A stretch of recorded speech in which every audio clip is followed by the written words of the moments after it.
வணக்கம்.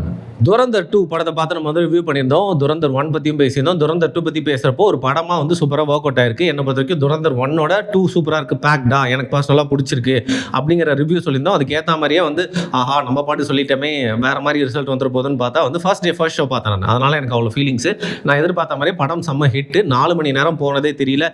இன்ஃபேக்ட் வந்து பார்த்திங்கன்னா படங்களை கிழிச்சு தொங்க விடக்கூடிய ஒரு ரிவ்யூவரும் அந்த படத்துடைய சித்தாந்தத்துக்கு எதிரானவர்னா கூட அந்த படம் நல்லா இருக்குன்னு சொல்லிட்டாரு. நம்மளுக்கும் அதே கருத்து தான். படமாக அது நல்லா இருக்குது. ஆனால் அந்த படத்தில் சொல்லியிருக்கிற 100க்கு 100 விஷயங்கள் நம்ம வந்து ஏற்றுக்கணும் அப்படின்னு அவசியம் இல்லை. நம்ம ஒன்றும் யாருக்குமே அந்தளவுக்கு சொம்பா இருக்கணும்னு அவசியம் இல்லை. பிடிச்ச சித்தாந்தத்தை சேர்ந்தவங்க கூட வந்து எதாவது கேவலமான விஷயம் பண்ணுறாங்கன்னா அவங்களுக்கும் நம்ம சொம்படிக்க வேண்டிய, முட்டு கொடுக்க வேண்டிய அவசியம் இல்லை. அது இந்த படத்துக்கும் பொருந்தும் அப்படிங்கிறதான் நம்ம வந்து ரிவ்யூவில் சொல்லியிருந்தோம். ஆனால் இந்த படம் என்ன பண்ணியிருக்குன்னு பார்த்தீங்கன்னா பல ரெக்கார்ட்ஸை வந்து பீட் பண்ணியிருக்கு. நம்ம இன்னைக்கு பேசிகிட்டு இருக்கப்போ வந்து ஆல்மோஸ்ட் 700 கோடியை வந்து தொடப்போகுதுன்னு சொல்கிறாங்க வசூல். ஸோ கண்டிப்பாக 1000 கோடி அடிக்கிறதுக்கான எல்லா வாய்ப்பும் இருக்குது அப்படின்னு சொல்லப்பட்டு இருக்க இந்த சூழ்நிலையில் இந்த படம் ஓவர்சீஸ்லையும் செம்ம ஓட்டம் ஓடிட்டு இருக்கு.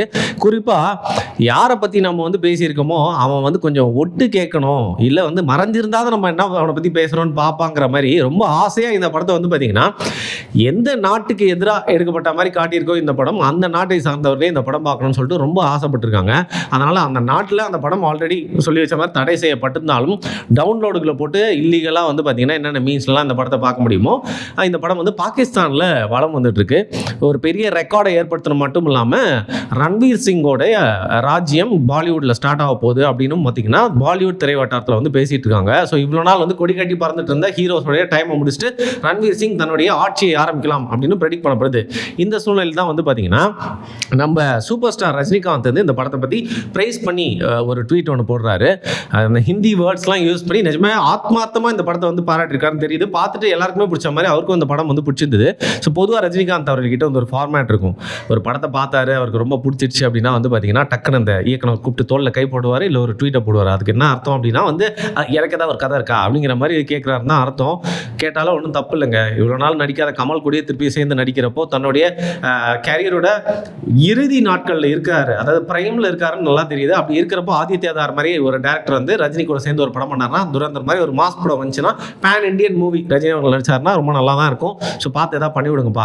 அண்ட் அவரோட ட்வீட் வந்து பார்த்தீங்கன்னா அவ்வளோ வைரலாகி நேற்று வந்து பல ரீட்வீட்ஸ் ஆகி ரொம்ப பெரிய ப்ரொமோஷனாக அந்த படத்துக்கு வந்து போயிட்டு இருந்துச்சு. அந்த டேரக்டரும் ரொம்ப நிகழ்ச்சியோட ரஜினிகாந்த் அவர்களுக்கு வந்து நன்றிலாம்னு சொல்லியிருக்காரு. இந்த சூழ்நிலையில் இந்த படம் வந்து பார்த்தீங்கன்னா பாகிஸ்தானில் போய் ஏற்கனவே நிறைய பேருடைய மனதை கொள்ளை கொண்டது மட்டும் இல்லாமல் பல பேரோட மைண்டில் போயிட்டு இந்த படம் வந்து சேரை போட்டு உட்காந்து குடைச்சலை கொடுக்க ஆரம்பிச்சிருச்சு அப்படின்னே வந்து சொல்லலாம்.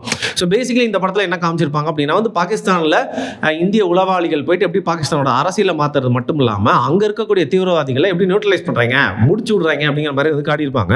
ஸோ பேசிக்கலி அந்த ஸ்பை ஆப்ரேஷனுக்காக வந்து பார்த்தீங்கன்னா ஒவ்வொரு கண்ட்ரியும் இன்னொரு கண்ட்ரிக்கு அது ஃப்ரெண்ட்லி கண்ட்ரியாக இருந்தாலும் உளவாளிகளை அனுப்புறதை வந்து ரொம்ப மேண்டேட்டரியாக வச்சுருக்காங்க. அப்படி இந்தியாவின் சார்பாக வந்து பார்த்தீங்கன்னா நீங்கள் யாருன்னு தோணலையோ யாருன்னு நினைக்கலையோ அவங்க எல்லாருமே வந்து பார்த்தீங்கன்னா உளவாளிகளை உட்காந்துருக்கிறதுக்கு நிறையா வாய்ப்பு இருக்குது அப்படிங்கிற மாதிரி ஒரு ஸ்ட்ராங்கான விஷயத்தை இந்த படம் வந்து சொல்லிடுச்சு.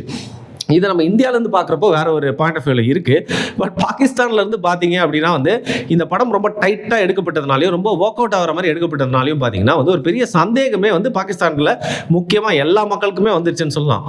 இவன் ஒருவேளை இந்தியன் ஏஜென்ட்டாக இருப்பானோ, இவன் இந்தியன் ஏஜென்ட்டாக இருப்பானோ, இவனை பாரு லைட்டாக இந்தியாக்கார மாதிரியே இருக்கான், ஒருவேளை அவன் தாடி எழுத்து பார்ப்பாமா, பசை போட்டு ஒட்டியிருக்கானா, இல்லை ரியல் தாடியா அப்படின்னு சொல்கிற அளவுக்கு வந்து பார்த்தீங்கன்னா பாகிஸ்தானில் எல்லாருமே இவன் இந்தியன் ஏஜென்ட், இந்தியன் ஏஜென்ட்னு சொல்லிட்டு இது ஒரு பெரிய ட்ரெண்டே ஆகி வந்து பார்த்தீங்கன்னா ஒரு பக்கம் காமெடியாக இன்னொரு பக்கம் சீரியஸாக போயிட்டு இருக்கு.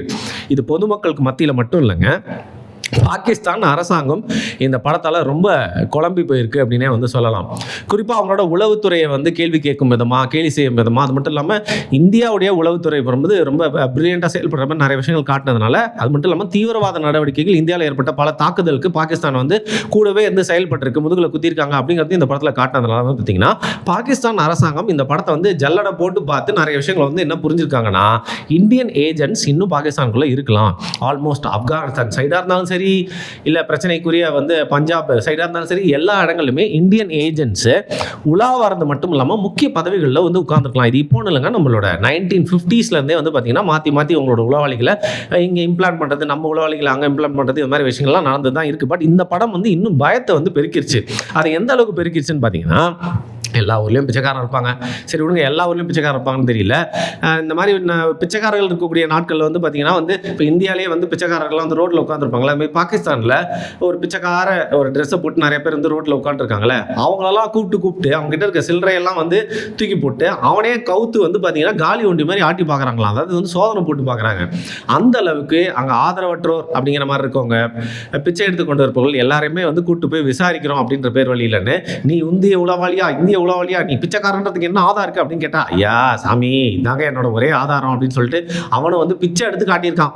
அந்த அளவுக்கு வந்து பார்த்தீங்கன்னா பாகிஸ்தானில் அவங்க கவர்மெண்ட்டுக்கு வந்து யாரெல்லாம் இந்திய உளவாளியாக இருப்பான், முக்கியமாக பிச்சைக்காரங்க மேலே நிறையா வந்து சந்தேகங்கள் வந்திருக்கு. இதற்கான ரீசெட் என்னன்னு பார்த்தீங்கன்னா, நம்ம மாதவன் கேரக்டர் ஒன்று பண்ணியிருக்காருல, அஜித் டோவல், இன்னும் நம்ம இந்தியாவுக்காக வந்து பார்த்திங்கன்னா ப்ரொடெக்ஷனுக்காக நிறைய விஷயங்கள் வந்து அந்த காலகட்டத்திலுமே வந்து பார்த்திங்கன்னா பொறுப்பில் வந்து பண்ணிட்டு இருக்கு. அஜித் டோவல் ஒரு காலகட்டத்தில் பிச்சைக்கார வேஷம் போட்டு தான் பாகிஸ்தானுக்குள்ளே வந்து ஸ்பையாக போய் உட்காந்துருந்தாராம். ஸோ அதனால் இதன் மூலயமா பல சந்தேகங்கள் எல்லாரும் பார்த்தாலும் வந்து எழும்புது. அப்படிங்கிறனால பதறி போய் இந்த படத்தினால ஒரு பெரிய பேனிக் ஆகிருக்காங்க பாகிஸ்தான் கவர்மெண்ட் அப்படின்னே வந்து சொல்லலாம். பாகிஸ்தான் கவர்மெண்ட் மட்டும் இல்லாமல் முக்கிய பிரமுகர்கள், அரசியல்வாதிகள், நம்ம நிறைய பேர் கூட வந்து பழகிருக்கோமே, நிறைய பேர் நம்மக்கிட்ட நான் வந்து ஒரு மாதிரி பேசியிருக்காங்களே, இவங்கெல்லாம் ஒருவேளை உளவாளியாக இருந்திருப்பாங்களோ, எதுக்கும் வந்து செக் பண்ணி பார்த்துலாம் அப்படின்னு சொல்லிட்டு எல்லாரும் பற்றி வந்து கம்ப்ளைண்ட் பண்ண ஆரம்பிச்சிருக்காங்க. ஸோ ஒரு படம் வந்து இந்தியாவில் மட்டும் இல்லாமல் பாகிஸ்தானிலும் ஒரு பெரிய இம்பாக்டை ஏற்படுத்தியிருக்கு அப்படிங்கிற ஒரு விஷயம் வந்து பார்த்திங்கன்னா வந்து தவிர்க்கவே முடியாது, ஈஸியாக கடந்து போக முடியாது. ஷாஹித் அஃப்ரிதி கிரிக்கெட்டர், பாகிஸ்தான் கிரிக்கெட்டர், அவர் என்ன சொல்லியிருக்காருன்னு பார்த்தீங்கன்னா, யாரை நம்புறதுனே தெரியல, இந்திய உளவாளிகள்லாம் இருப்பாங்களா அப்படிங்கிற மாதிரி வந்து அவர் ஒரு ஸ்டேட்மெண்ட் கொடுத்துருக்காரு. ஏன்னா இந்த மாதிரி பாகிஸ்தானி பிளேயர்ஸ்லாம் வந்து பார்த்தீங்கன்னா, அந்த பாகிஸ்தானி பிளேயர்ஸாக மட்டும் இல்லாமல் பல விஷயங்கள் வந்து இதுக்கு முன்னாடி இன்வால்வ் ஆயிருக்காங்க. ஸோ இந்த இந்தியன் ஸ்பைஸ்லாம் பாகிஸ்தான் பிளேயர்ஸ் கூட வெளிநாட்டில் மீட் பண்ணுறப்போ, இல்லை பெண்களை வச்சு அவங்க கூட வந்து பார்த்தீங்கன்னா வந்து ஹனி ட்ராப் பண்ணி அவங்ககிட்ட வந்து இன்ஃபர்மேஷனை கறக்கிறது, நிறைய விஷயங்கள் பாஸ்ட்டில் வந்து பாகிஸ்தான் பிளேயர்ஸை வச்சு வந்து நடந்திருக்கு. அப்படி வந்து பல சர்ச்சையிலையும் சிக்கியிருக்காங்க. இன்ஃபேக்ட் தன்னோட நாட்டை காப்பாற்றலாம்னு சொல்லிட்டு இம்ரான் கான் அப்படிங்கிற பாகிஸ்தான் கிரிக்கெட்டர் தானே வந்து பின்னால் பிரதமர் ஆகிறாரு. இன்னைக்கு வந்து பார்த்தீங்கன்னா கண் பார்வை போகக்கூடிய ஒரு சூழ்நிலையை வந்து ஜெயிலுக்குள்ளே வந்து அடர்த்தி வைக்கப்பட்டிருக்காரு. இந்த மாதிரி கிரிக்கெட்டர்ஸ் வந்து பாகிஸ்தான் அரசியலில் ஒரு பெரிய ரோல் வந்து ப்ளே பண்ணது அப்படிங்கிறது வந்து ஒரு உண்மை தான். அப்படி இருக்கிறப்போ ஷாஹித் அஃப்ரிதி வந்து யாரை நம்புறதுனே தெரியல அப்படின்னு சொல்லியிருக்காருன்னா, ரொம்ப உணர்ந்து தனிப்பட்ட ரீதியாக வந்து இந்த மாதிரி நம்மளே ஏதோ ஒரு இந்திய உளவாளி கூட பழகிருக்கலாமோ, அதுக்கான சந்தேகம் எழும்புதோ அப்படிங்கிற மாதிரி இந்த படம் வந்து பல பேரோட மண்டையில் வந்து குடைச்சலை கொடுக்க ஆரம்பிச்சிருச்சு. ஸோ இந்த படம் பாகிஸ்தானில் ஏற்படுத்தின இம்பேக்ட் இதுதான்.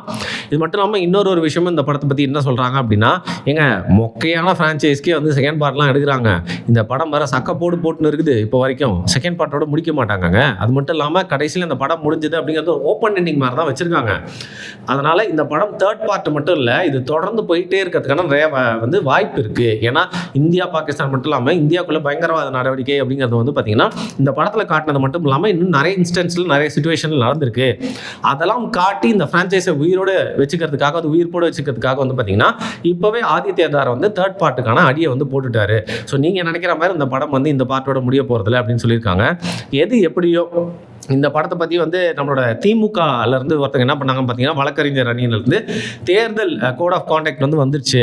இந்த சூழ்நிலையில் வந்து அரசியல் பேசக்கூடிய ஒருதலை பட்சமாக செயல்படக்கூடிய படமாக இது இருக்கிறதுனால இந்த படத்துக்கான தடை வந்து போடணும், எலெக்ஷனுக்கு அப்புறம் திருப்பி வேணால் தமிழ்நாட்டில் விட்டுக்கோங்க அப்படின்னு சொல்லிட்டு வந்து கோர்ட்டில் போய் ஒரு மனு வச்சுருக்காங்க. மோஸ்ட்டாக வந்து அந்த படத்துக்கான தடை போடுறதுக்கான வாய்ப்பு இல்லை.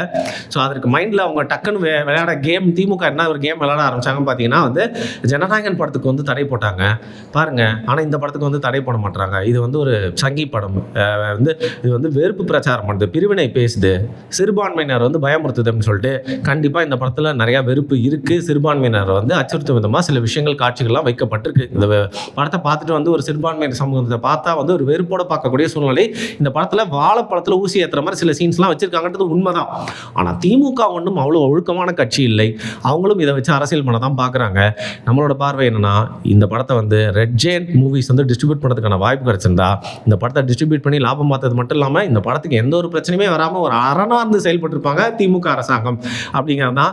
ஸோ அவங்களுடைய கட்சியிலேருந்து இந்த மாதிரி ஒரு கண்டனம் இல்லை ஒரு தடை போடணும் அப்படிங்கிற ஒரு கேஸை போட்டிருக்கிறது அப்படிங்கிறது ப்ராப்பராக இதை வச்சு பாலிடிக்ஸ் பண்ண பார்க்குறாங்க அப்படிங்கிறது தான் உங்களுக்கு புரியுது. ஆனால் இந்த படம் உங்களுக்கு பிடிக்குதோ பிடிக்கலையோ இன்றைக்கி டாக் ஆஃப் த டவுனாக மாறி இருக்கு. அண்ட் ஃபர்ஸ்ட் பார்ட்டோட ஒரு சீக்வல் இவ்வளோ ஹிட் ஆனது அப்படிங்கிறது, அதுவும் குறுகிய காலத்திலே வந்து ஹிட் ஆனது அப்படிங்கிறது ரொம்ப பெரிய விஷயம் தான். அந்த வகையில் ஒரு படமாக இந்த படத்துக்கு வந்து நம்ம பாராட்டுகளை தெரிவிச்சுக்கிறோம். அது ஹிட் ஆனதுக்கு மட்டும் இல்லாமல் பாகிஸ்தானில் பல பேரை கொல்லப்படுறதுனால.